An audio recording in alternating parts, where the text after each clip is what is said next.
I think probably the best way to think about this book is to understand it as one of the key early publications in a new phase of Bavinck's theological development. So if you think of Bavinck's life, he spent the 1880s and 90s as a professor in a small seminary in Kampen, in the theological school. And his main dialogue partners at that stage were either liberal Protestants or they were materialist atheists.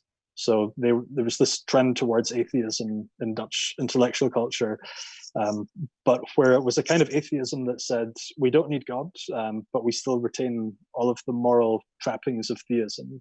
So it's still wrong to steal, it's still wrong to kill, it's still wrong to oppress people in the Dutch East Indies. It's still wrong to do all those things, but there's no God, and we don't need a church to tell us any of those things. And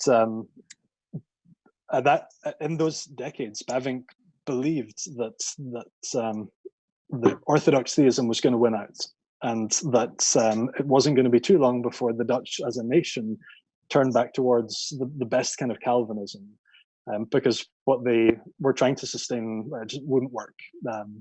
And he thought that people would really prize consistency ultimately, and then they would come back to a really kind of healthy, well-orbed, Orthodox Calvinist worldview and life view for the whole nation.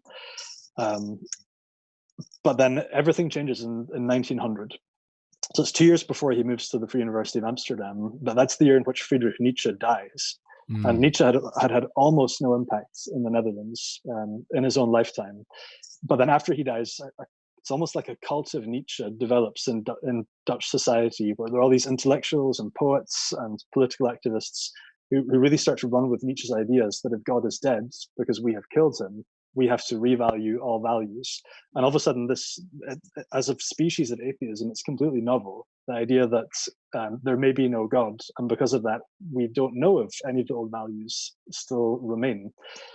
So when Bavinck in the 1880s and 90s was debating with Dutch atheists, he had a common moral framework that he could discuss with them and share with them and talk into. And there was still a lot that they depended on Christianity for, even if they'd rejected belief in God. But then after the death of Nietzsche, there's a completely new kind of atheist that Bavinck is staring at, and he has no common language anymore to talk with them in. He doesn't have any common guaranteed set of moral commitments that are just givens. And he realizes fairly quickly after the death of Nietzsche and the Dutch cult of Nietzsche springs up, that his theological foes from the previous couple of decades also face the same existential threat from Nietzsche, because the Nietzschean Übermensch, this kind of new way of being human that Nietzsche dreams up, where it's all about domination and chopping down the tree of theism, and so that all the branches of it fall, whether that's liberal Protestantism or Catholicism or Calvinism. So all of these different branches of theology all face the same existential threat. So Bavinck then starts to invest a lot of energy in, as well as promoting Calvinism, and promoting Christianity and encouraging people within different traditions within Christianity to think a lot about what it means to be Christian and face the threat of Nietzsche as well. So so Christianity emerges as a really major public theme in Bavinck's life from kind of 1902 onwards, or 1904 with this publication. So it's why you get lots of publications about Christian Science. There's a book he writes that's just called Christendom, Christianity, Christian Worldview. So he's trying to gather some kind of like a broadly theistic coalition that recognizes that in this context they stand or fall together, even if he's not relativizing theological difference, but there's this new setting where they face a new foe that they haven't faced before, with a completely new kind of atheism. So this Übermensch is coming, and he doesn't come with pruning shears to snip off some parts of this tree. He's coming with an axe, and the axe is going to chop the whole thing down.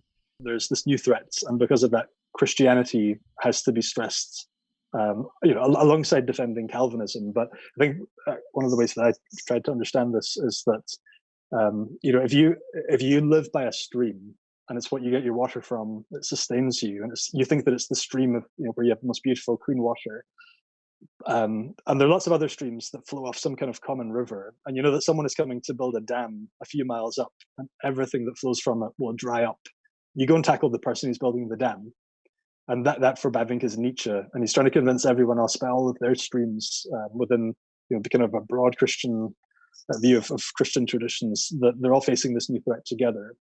And so he's trying to convince all these liberal theologians, the modern theologians as they were called in that time, that their opposition to him was really myopic, that Bavinck isn't the threat that they face. The big threat they face is Nietzsche.